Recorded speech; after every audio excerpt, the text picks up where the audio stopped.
Este programa es presentado por Diario La Voz, un suceso nacional. El Espectador de Caracas. 800 Noticias. Forum Supermayorista. Compra más, ahorra más. Style Shop, tu mejor opción en marca y accesorios. Bienvenidos a Conversando con Emilio. Se puso fin al llamado interinato de Juan Guaidó y eso para algunos es un salto al vacío, para otros es la oportunidad de construir cimientos para una nueva estrategia. Para hablar de eso y mucho más, hoy tenemos a Ramón Flores. Él es abogado, miembro de la Organización Internacional de Defensa de los Derechos Humanos, profesor de la Universidad Santa María, exprefecto de Caracas, exdiputado de la República y además expresidente del Parlamento Amazónico. Bienvenido, Ramón. Gracias, Emilio. Es un honor estar en tu programa conversando con Emilio para abordar los temas, las inquietudes de la actualidad, Ramón. Así es. Una actualidad muy cambiante, una política muy cambiante que tenemos, sobre todo en Venezuela.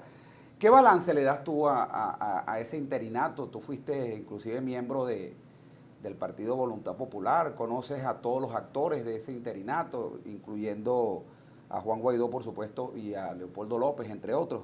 ¿Qué balance le das tú a ese interinato? Bueno, evaluándolo por los resultados, pues definitivamente fue un fracaso.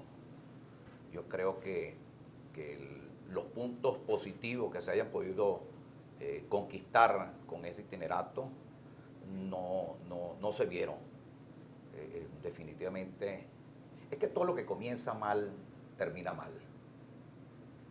Comenzamos en el 2016, donde Henry Ramos dio una locución diciéndole al gobierno, a Maduro concretamente, que le iba a poner un cuchillo en la garganta.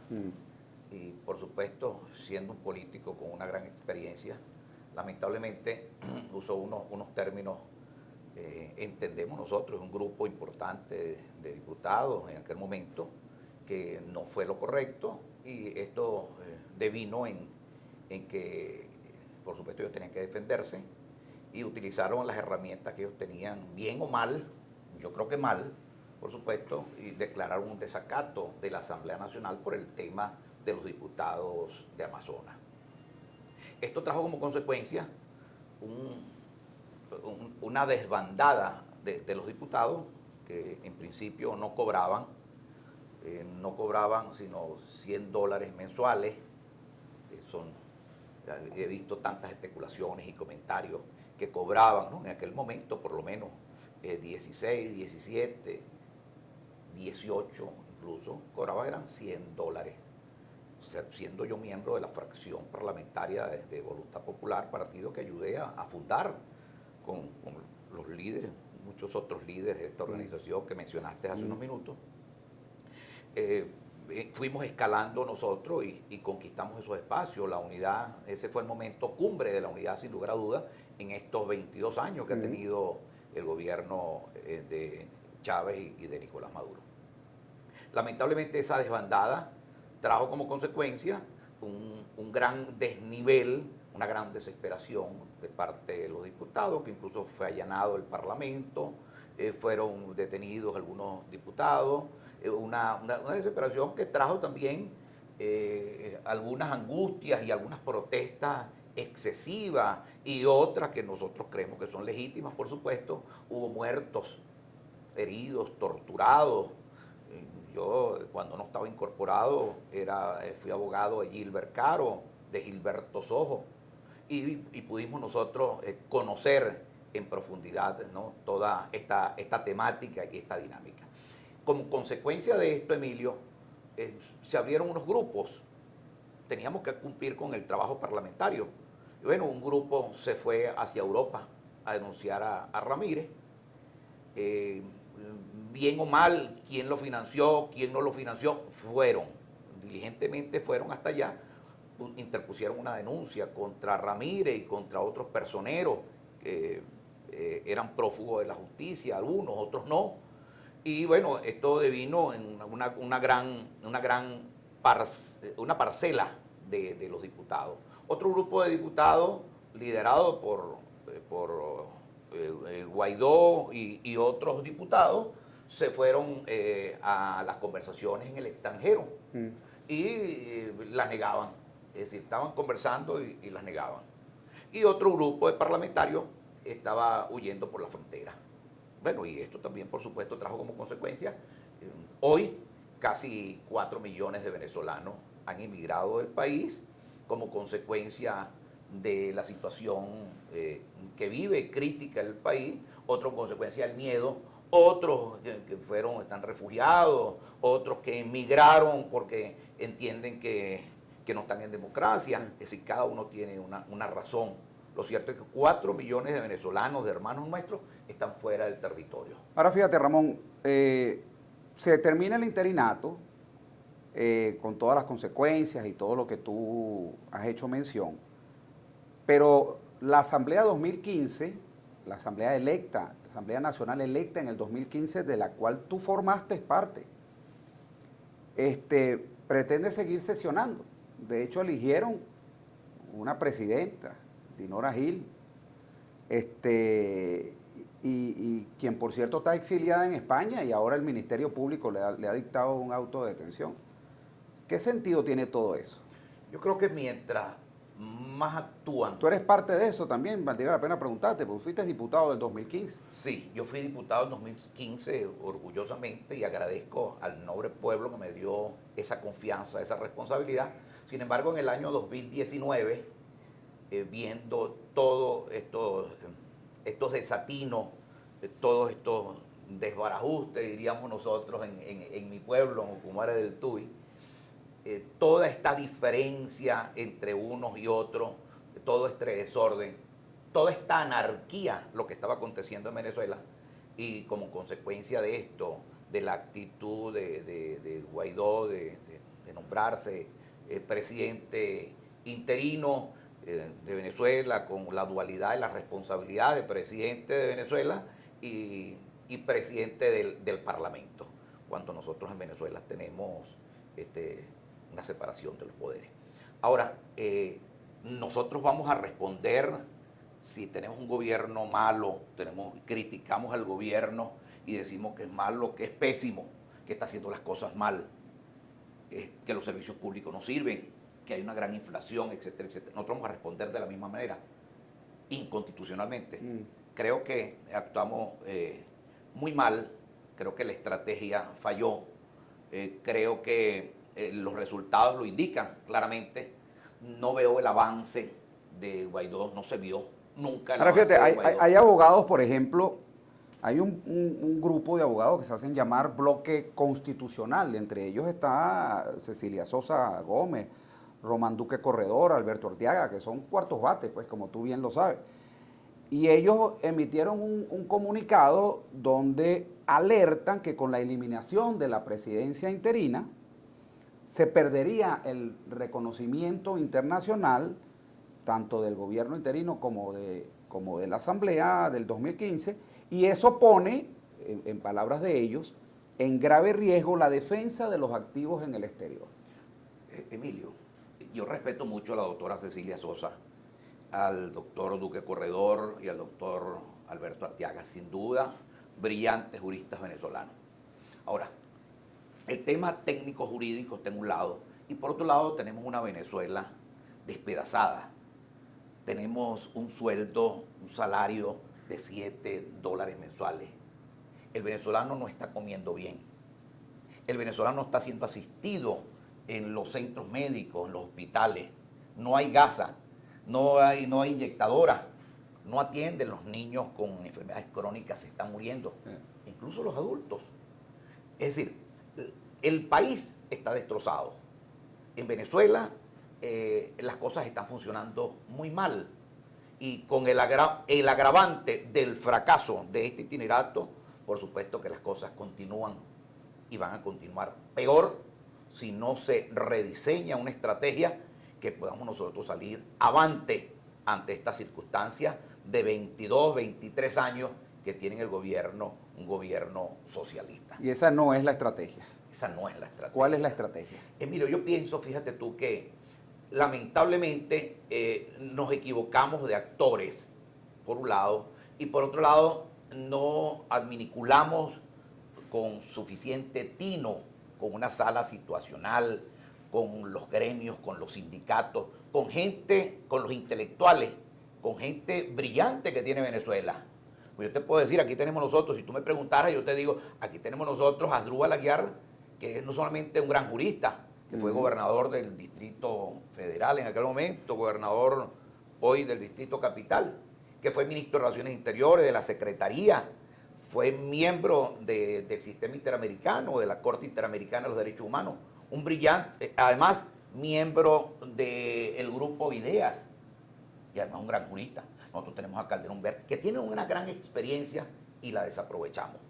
Gente que ha participado, que no solamente tiene la intelectualidad, sino que tiene la experiencia de calle, que puede decirle a muchos de estos jóvenes que participaron de manera determinante en estas actividades del itinerato, que las cosas no son por allí.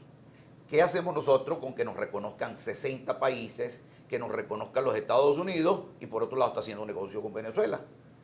¿Qué hacemos? Es decir, ¿en qué beneficia, en qué redunda esto en beneficio de la población? Yo quisiera saber, en los servicios públicos, ¿en qué ayuda? ¿Con el agua, con la luz, con el aseo? ¿Ayuda con qué?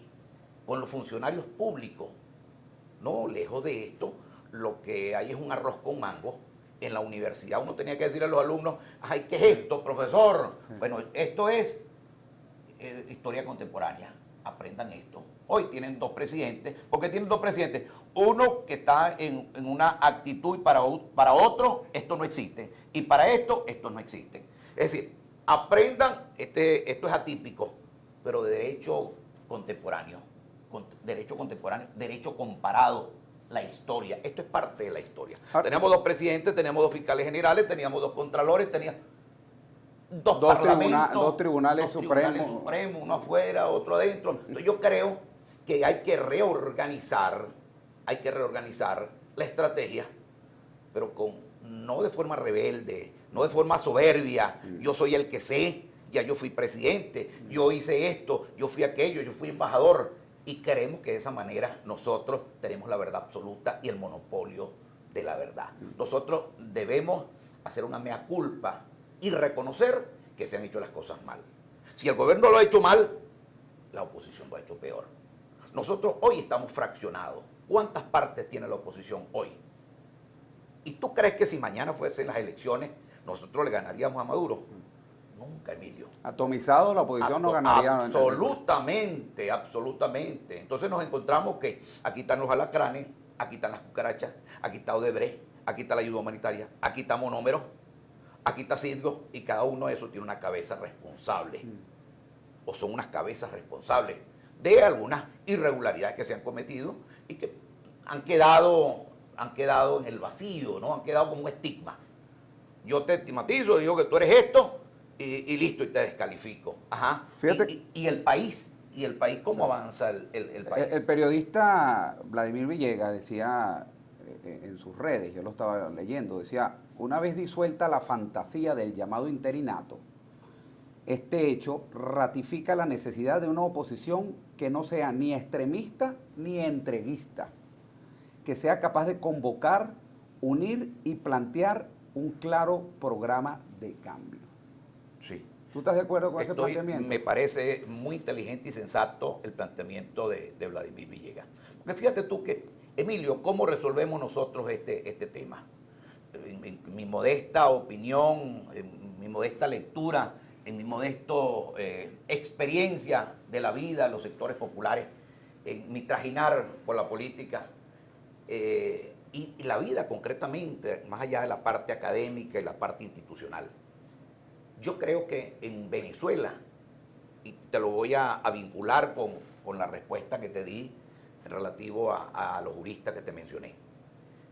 Desde el punto de vista técnico-jurídico, sí, sacamos un cronograma y decimos esto es inconstitucional, esto es constitucional. Caramba, eso es maravilloso y tiene un peso bien particular en algún momento determinado Pero si nosotros hemos hecho cosas peores de lo que cuestionamos, de lo que criticamos. Es decir, hoy Venezuela necesariamente tiene que redefinir la estrategia que tiene. Te repito, convocando a los gremios, convocando a los sindicatos, convocando gente especialista en estos temas, en sociólogos, juristas. Los gremios juegan un papel fundamental en todo esto, para que podamos nosotros redefinir y relanzar una estrategia exitosa. ¿Cuál podría ser eventualmente? Yo no la tengo en la mano para decirte, no tengo la bolita mágica para decirte, esta es la solución, Emilio, pero yo creo que pudiera ser una agenda social para Venezuela. Vamos a hablar de eso, pero vamos a ir al corte de publicidad y al regreso vamos a hablar de esa agenda social. ¿Cuál es la agenda social que le hace falta a Venezuela? Porque ahí estamos, el tema de los salarios, estaban los educadores con muchísima razón protestando por salarios y por una serie de reivindicaciones. Pero vamos a ir al corte de publicidad y al regreso más de Conversando con Emilio, hoy con el abogado Ramón Flores. Él es miembro además de la Organización Internacional de Defensa de los Derechos Humanos, profesor de la Universidad de Santa María, es prefecto de Caracas, es diputado de la República y expresidente del Parlamento Amazónico. Ya regresamos. A pesar de la crisis, el diario La Voz cumple su compromiso de informar con imparcialidad y valentía. El impreso, la versión digital y nuestras redes sociales te conectan oportunamente con el acontecer nacional e internacional. Diario La Voz, un periódico para la Venezuela de hoy. Diario La Voz, un suceso nacional. Estamos de regreso conversando con Emilio. Estamos en presencia del abogado Ramón Flores. Él es exdiputado del Parlamento Nacional, expresidente del Parlamento Amazónico, entre otros cargos que ha tenido. Ramón, tú hablabas de la necesidad de una agenda social. Esa es la forma que necesita la oposición para reinventarse, porque fíjate, yo tengo aquí unos números de Jesús Seguías. Él es director de la empresa encuestadora Datincorp, y él dice que más del 80% de los venezolanos no confían en los dirigentes políticos en general. Asimismo, casi el 60% no quiere saber nada ni del gobierno ni de la oposición. Entonces la oposición necesita reinventarse, necesita una nueva agenda. ¿Sería esa estrategia la agenda social? ¿Cuál sería la agenda social que haría falta? Bueno, fíjate tú, la agenda social no puede ser con el itinerato, por supuesto, porque no tiene sentido. No hubo ni siquiera un ápice de responsabilidad con los médicos, se le dio un pañito caliente, y con los educadores, etcétera, etcétera. Eso no lo digo yo, eso lo dicen ellos, los educadores, y lo dicen los médicos. Fíjate tú, cuando digo la agenda social, no es la agenda social de la oposición. Es la agenda social de la oposición cuando nosotros lleguemos al gobierno, en todo caso, pero la agenda social del gobierno de Nicolás Maduro. Una agenda social que le dé, a propósito de Chevron en Venezuela, de el nuevo suministro de petróleo, de la explotación, las divisas que vienen como consecuencia de todo esto deben ser invertidas en esa seguridad social. La seguridad social de los médicos, de los maestros, que lo que ganan son míseros $7 mensuales. El que está entregado, el que te educa a tu hijo, el que dejas en el colegio. Por cierto que eso merece, Ramón, perdona que te interrumpa, pero es que eso merece un comentario Seguro. Muy particular. O sea, no es posible de verdad que un país con las mayores reservas de petróleo del planeta comprobadas tenga a los educadores y a todo el sector de educación con unos sueldos como los que estábamos oyendo. Ahí escuchamos en las protestas intervenciones, hubo mucha participación por las redes sociales de docentes que ganan eso, ¿no? Que ganan $8, algunos escuché quincenales como muy buenos, ¿no? Como muy buenos salarios, $8 quincenales, jubilados que tienen $7 al mes, jubilados. O sea, ¿cómo te jubilas tú con $7 al mes? ¿Qué puedes hacer tú? A mí me gustaría, no sé, agarrar al ministro de Educación y encerrarlo y decirle, aquí tienes $7, viva, con estos $7 durante un mes y mantenga a su familia y lleve a sus hijos para el colegio. O sea, yo quisiera un comentario tuyo sobre ese particular. Sí, Ramón. no, es muy atinado, Emilio. Pero yo no creo que sea el ministro, yo creo que le dan un presupuesto, ¿no? Yo creo que hay una política de Estado en relación a todo esto, que dejar de ser, de estar con el gobierno, o dejar de ser chavista o de ser madurista, se pasan al sector de la oposición. Yo creo que con esas premisas perversas, no, yo creo que lejos de ayudar a los funcionarios públicos, lo que hacen más bien alejarlos. Hay que dejarlos que ellos piensen, que analicen. Nosotros tenemos que seguir preparándonos, Emilio. El maestro está muy mal pagado. El maestro es un padre, pero no solamente el maestro, también el médico, también el enfermero. Han emigrado muchísimo. Profesionales de primera línea, talento criollo. Está en Perú, está en Ecuador, está en Colombia, está en Chile, está en los Estados Unidos, está en Europa. Lamentablemente, gente brillante venezolano que han tenido que irse por distintas razones. No siempre es la misma.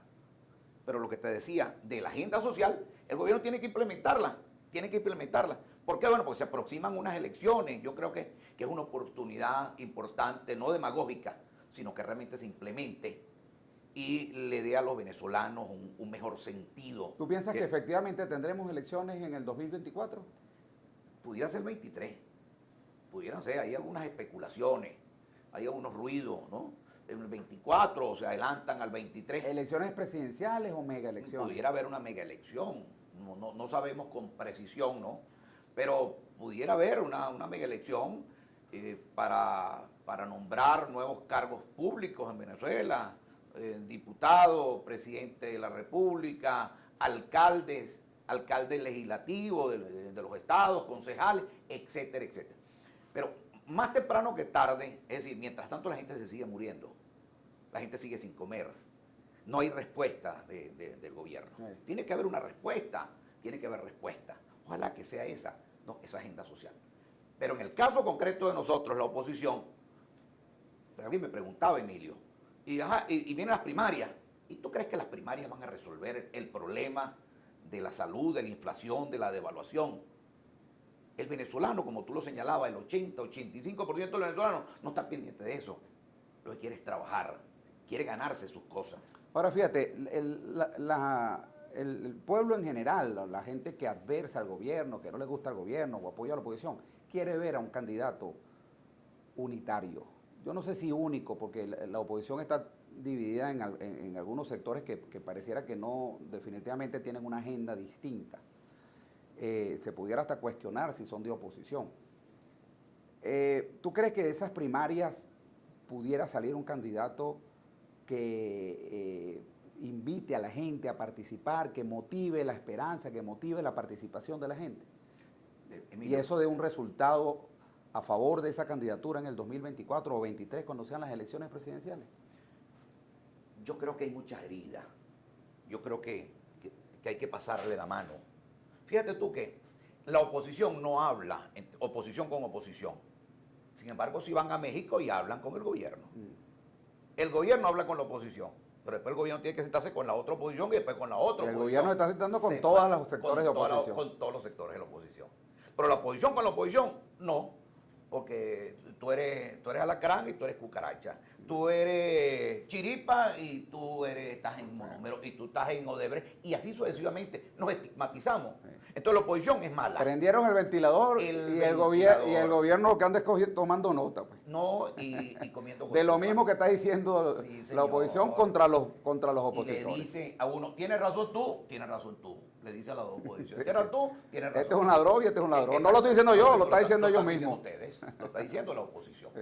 Entonces, fíjate tú que hay muchas heridas. Yo valoro el esfuerzo del doctor Jesús María Casal, decano de la Universidad Católica Andrés Bello y un brillante jurista desde la presidencia de las primarias. Pero es un esfuerzo, ¿no? que lo hable, que necesita mucha ayuda, y particularmente de estos actores. Yo creo que no, por ahora no se vislumbra un candidato que llene esas expectativas de los venezolanos. Lo que yo he escuchado en los sectores populares, en los barrios, en Caracas, en La Vega, en Coche, en el Valle. Entonces, está el escenario planteado para que Maduro sea reelecto presidente, a pesar de que estamos viviendo una de las peores crisis Con muchas heridas que se han vivido en este país durante muchos años. Sin duda. Hay una maqueta de candidatos, muchísimos candidatos, y los candidatos quieren ser candidatos presidenciales, otros van a declinar en el camino, etcétera, etcétera. Las primarias los va a unir, porque no conocemos el reglamento de las primarias, conocemos muy poco de las primarias, en honor a la verdad, lo que ha salido por los medios de comunicación. Sería interesante darle difusión, quienes van a participar, que se limen. Tenemos un año, digo yo, un año, tal vez menos, para cuando vayan a hacer esas elecciones primarias, para que se limen esas heridas, esas asperezas, que se discutan. Bueno, no nos ponemos de acuerdo, pero bueno, vamos a buscar los puntos de coincidencia y vamos a tratar de participar en una primaria a los efectos de que haya un candidato único, que por lo pronto y por los vientos que soplan y por lo que veo, sin ser pitonizo y tener bolita de cristal, todavía no se llega a esa figura de sentarse, de conversar y de llegar a algunos acuerdos mínimos. ¿Qué tendría que pasar para que hubiese, fíjate, el caso de Barinas sigue siendo un caso icónico, ¿no? Ahí la oposición se sentó, salió una candidatura fuera de la oposición, que fue la de Claudio Fermín, pero eso no afectó para nada. Y no solamente se repitieron las elecciones, sino que la oposición le sacó 40.000 votos al chavismo. Así es. ¿Qué tiene que pasar para que una elección similar se produzca a nivel nacional? Sí, tú lo señalaste, eso fue en Barinas, uno de los 24 estados. En el país tiene que haber una gran conciencia, tiene que haber una gran responsabilidad, no solamente como nosotros, como ciudadanos, sino con el país, con la generación de relevo, con nuestros hijos, con nuestros nietos. Vamos a sentarnos y vamos a contribuir de manera positiva a que podamos tener nosotros un candidato, sino de consenso, un candidato electo que permita derrotar 23 años de fracaso. Pero tenemos que ponernos de acuerdo y tienen que limarse las heridas, tienen que curarse. Si no nos sentamos, repito, entre la oposición a conversar, sin embargo, irónicamente nos sentamos con el gobierno, o se sienta la oposición, o la oposición X y Z se sientan con el gobierno. Por cierto, que otro tema importante que ha surgido en la agenda política, Ramón, y lo ha conversado, lo ha hablado públicamente el mismo Jorge Rodríguez, presidente de la Asamblea Nacional, es la posibilidad de un cambio en las autoridades del Consejo Nacional Electoral, en los rectores, elegir nuevos rectores. ¿Tú crees que eso tiene sentido, eso plantearlo en este momento? Bueno, fíjate tú que es que no sé lo que están discutiendo en México y a qué acuerdo van a llegar a México, porque fíjate tú, yo no sé si esto del itinerato estaba en la agenda de México o no estaba en la agenda de México, pero mira, aconteció. Aquí hay una sanción. Es que tú no sabes, fíjate lo que pone Jorge Rodríguez en su Twitter. Él dice, ha sido público notorio el acompañamiento de la AN en el diálogo entre el gobierno bolivariano y las distintas oposiciones. Y dentro de las propuestas recibidas por sectores de la derecha, hemos considerado evaluar serenamente la activación y conformación de un nuevo CNE. Pero él no dice qué sector de la oposición. Claro, bueno, se lo han preguntado tal vez. Si se lo preguntan, a lo mejor él lo dice. Pero fíjate tú, eso está planteado. Renovar las actividades del Consejo Nacional Electoral. Tendría, con estas autoridades del Consejo Nacional Electoral, participamos en las elecciones del 20 e incluso las del 21, si no recuerdo mal, que tenía que ver con las elecciones de Barinas. Entonces, no sé si tiene sentido, pero si lo han conversado algunos sectores, lo que pasa es que no se le habla claro al país, Emilio. Todo es tras bastidores. Un sector habla a escondida con el gobierno y el otro sector habla distinto tal vez a el que tenga más fuerza es el que prela. Sí. El que tenga más saliva es el que traga más harina. Bueno, el hecho es que, Ramón, este año 2023 pinta interesante desde el punto de vista político. Se van a sentar las bases posiblemente para una nueva Venezuela. Habrá que ver, porque por supuesto el gobierno va a cambiar su estrategia. No puede aspirar a repetir, Maduro no puede llegar a aspirar a repetir en el 2024 con la Venezuela que está liderando él en este momento desde el punto de vista económico. Totalmente. La gente se lo va a cobrar. Muchos puntos por tratar, yo diría que los números que he visto llegan a 7 millones de venezolanos extranjeros, de los cuales por lo menos 3 o 4 son votantes, y van a dejar votar a esos venezolanos, que particularmente pienso que no, porque bueno, eso sería la gran cantidad de votantes, de personas que están en el exterior votarían, en mi concepto, en contra del gobierno, y eso por supuesto no lo va a permitir el gobierno de ninguna forma. En fin, un 2023, repito, que se pinta bien interesante. Ramón, muchísimas gracias por un mensaje final. Muchas gracias. Para todas las personas que nos están viendo. Gracias, Emilio. Con el agravante de lo que está señalando, que solamente hay 145.000 inscritos de esos 4 millones de venezolanos. En el exterior. Es decir, no es solamente ser consecuente con lo que se dice, sino con lo que se piensa, se dice y se hace. Muchísimas gracias, Ramón. Muchísimas gracias, Emilio, por la oportunidad que me das de participar en tu programa. Las personas que se conectaron tardíamente, les recuerdo que ustedes en YouTube colocan Conversando con Emilio, entrevista a Ramón Flores, y ahí pueden encontrar esta y todas las entrevistas que hemos hecho, y esta siendo pues la primera del año 2023. Será hasta otra nueva oportunidad que estaremos conversando con Emilio. Chao, chao. Este programa fue presentado por Diario La Voz, un suceso nacional. El Espectador de Caracas. 800 Noticias. Forum Supermayorista. Compra más, ahorra más. Style Shop, tu mejor opción en marca y accesorios.